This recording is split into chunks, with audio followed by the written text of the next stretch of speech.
Man, it takes a lot of dedication and devotion, tons of time, a little bit of a careless attitude, just be able to, you know, let it lay on the line and do your best. Every time the gate cracks, you got a split second to react and make decisions and rope, do what you've worked on all your life.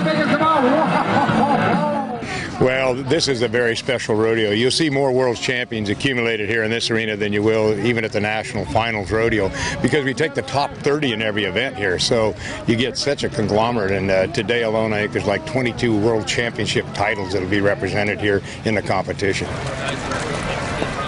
Man, the greatest guys in the world do this. You know, there's probably some people that aren't, but there's great people out here. You get to see the same people almost every week at different rodeos, so you get to know them real good, be good friends with them, but they're all great people. Yeah, it takes a ton of dedication and devotion. It's a sport that's probably not as well known as some other sports, but it's the absolute best guys in the world are here every time you go somewhere. So yeah, it's tough, and competition's tough.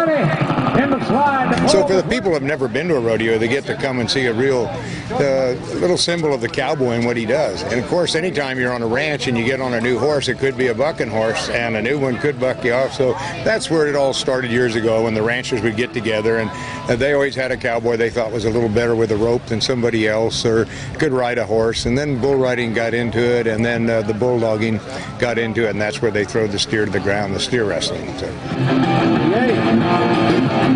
it is tough. That's always it's a question of if you're going to, it's when you're going to get hurt, and and guys will get hurt out there in the arena, and they know that, especially in the rough stock riding, but in the timed events as well. And the athletes today that are involved in this is phenomenal, and the cost of expense of going up and down the road with their vehicles that they have today, and the living quarters trailer, and the horses they use, and then the care of their horses is very important to them. Oh yeah! Look at that pretty rhythm.